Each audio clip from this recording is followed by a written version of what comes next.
The following segment is sponsored by Daniel A. White and Associates. It does not necessarily reflect the views of WDEL or Forever Media. The Rick Jensen Show on 101.7 FM, 1150 AM, WDEL, and streaming to your smart speaker and mobile device. Money. Good evening and welcome to the Money Program. Tonight, on the Money Program, we're going to look at money. Money is a gas, and you got to have it. So that's why Dan Simon with Dan White and Associates is always concerned about how well you're doing with your money, because what they do at Dan White and Associates is they are financial planners who are specifically concerned with retirement income. Now, I've been a client for many, many years. I'm a very, very, very happy guy, and I love the fact that either Dan Simon or Dan White will call in after news at 1:30 on Wednesday and give us a tip and advice. Hi, Dan. How you doing? Great, Rick. How are you today? I'm fine. Thanks for caring. Okay. So it's tax time, and I'm sure that what you got to talk about is going to have to do with IRAs and taxes, because this is something we got to be planning for, right? Sure, right. The least wonderful time of the year, right? So, I just wanted to talk a little bit as we, are in tax season now, approaching the tax deadline date of April 15th. And when it comes to IRA contributions, it seems like a lot of the money that we work with is qualified money. So it's people funding these type of retirement accounts. And, there's 4 rules that, sometimes people aren't aware of. I just wanted to highlight those, as people are getting ready to file their taxes and potentially make 2023 IRA contributions. And, the first is one that I find myself guilty of most years, and that's filing first and funding later. Really? So what I mean by that is that you can actually file for your taxes. So file your taxes and then make that contribution to a retirement account later, such as an IRA or a Roth IRA.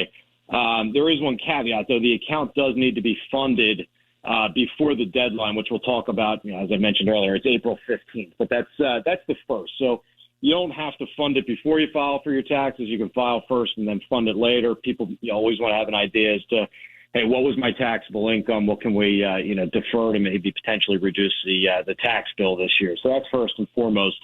Number 2 is, for those who don't work outside the home, it doesn't necessarily mean that you're counted out when it comes to saving for retirement. So if you are one of the individuals who, stays at home, works inside the house, as I say, and your spouse has taxable compensation for the year, you can actually make a spousal contribution to an IRA based off the income earner's taxable compensation. So, yes, you can build retirement savings for a stay-at-home spouse, which I think a lot of people overlook. Really? What are the limits on that? What are the limits? So you're up to, what is it, $8,000 a year now, I think, for this year. Really? That's cool. It seems to change every year. No, that's good. But I think it's $8,000 if you're over 50. So it's great. Nice. $7,000 if you're under. There's no age limit for IRA contributions now. It used to be in the past that if you were over 70 and a half, you're restricted from contributing to a traditional IRA.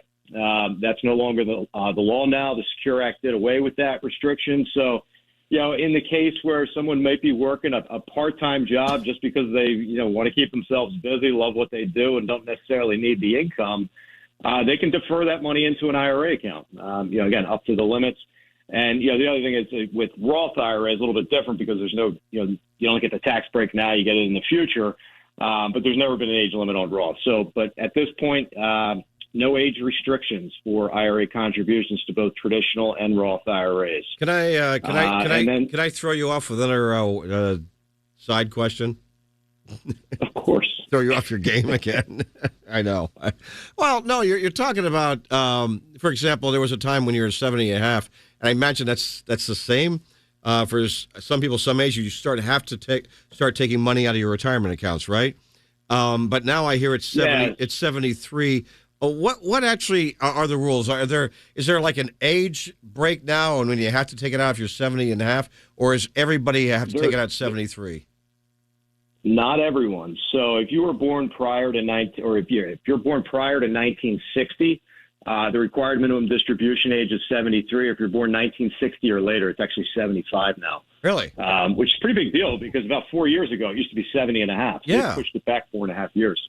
So the idea is to keep people from depleting these accounts sooner rather than later if they don't need the money. Well, I don't know. I mean, it seems to me like the government always seems to want your money, so that's quite a deal.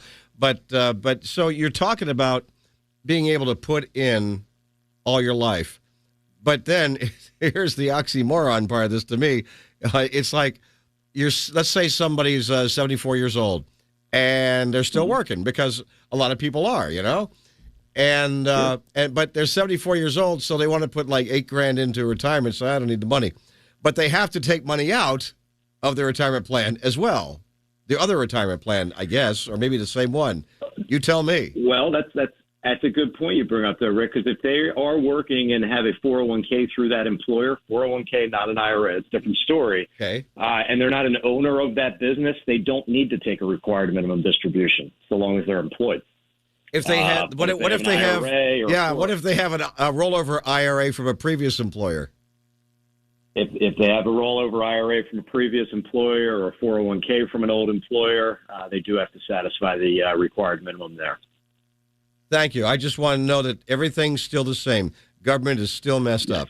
Good. Nothing has changed. They're still confusing everyone. Thank you. Yeah, thank you. Okay. Well, thank you for this interruption and the stop of the flow. Now we can resume the flow of your advice here for everybody, please. Yes. The fourth item that I want to mention is that there's no extension for IRA contributions. Even if you file an extension for your taxes, if you are going to make a contribution to either a traditional or a Roth IRA, it's got to be done by April 15th. You can file an extension for months and months and months, but if you want to get that money into the retirement account, it's got to be done by the 15th of April. There you go. Hey, I have another question for you, because earlier today I was talking with the State Representative Jeff Holofsky about the fact that he's sponsoring a bill that will require personal finance be taught in high schools, and everybody has to take the course, and I think it's fantastic. And my kids are in elementary school, and I think they should be teaching it then. Yeah, right. I know. But yeah, I think that's a great idea. Absolutely. The earlier you start learning about it, the better off you're going to be. Compounding interest, credit cards, good and bad, what it's going to take to retire, and how do the banks and other lenders amortize home loans, and the dangers of revolving credit, all kinds of stuff people just need to know about. And so it kind of brings this question to me: how old, through your career, how old is your youngest client or the youngest person you ever met with to consider using you as a financial advisor? What's the youngest age? Well, as you know, Rick, I mean, we primarily serve those who are approaching and nearing retirement. Yeah. But, as we've established relationships with, longstanding clients of ours, they want their kids to work with us. Yep. So I've sat down and I've met with children of clients of mine that are 17, 18, 19 years old. They're working. They want to save money for the future. It's never too early to start. It really isn't. No, absolutely. I remember when I was a teenager and I got that first paycheck. I mentioned it earlier today, too. And look at all the money being taken out. It's like, what? Where's that going? Yeah, where's the rest of the money? Yeah, I worked hard this week on the docks. I want this money. Yeah, I know. And then you start to figure the stuff out. And you guys have figured it out. I really appreciate you. That's Dan Simon, Dan White & Associates. You can give them a call, 888-690-8820, 888-690-8820. Don't charge anything, just to talk and go through the planning with you. Dan White presents On the Money program here on WDEL, 7 a.m., 11:50 a.m., 101.7 FM, WDEL, streaming live at WDEL.com. Get up, give yourself a little bit of breakfast, cup of coffee, and what's he talking about this week? I actually know the answer to this question this time, Rick. Dan's going to be talking about the ins and outs of annuities and how they can play a role in a retirement plan. So I'm sure it'll be a very good show. No, it will be, because I have that as part of my retirement program as well. And I think people just don't understand when someone comes out, and says, "Oh, they're all horrible." It's like, no, but there are some problems with some of them. Other ones, not so much. So I appreciate the balanced approach on that. Thanks so much. All right, Dan. Absolutely. Pros and cons to everything. Good catching up with you, Rick. Thanks as always. All right. Be well.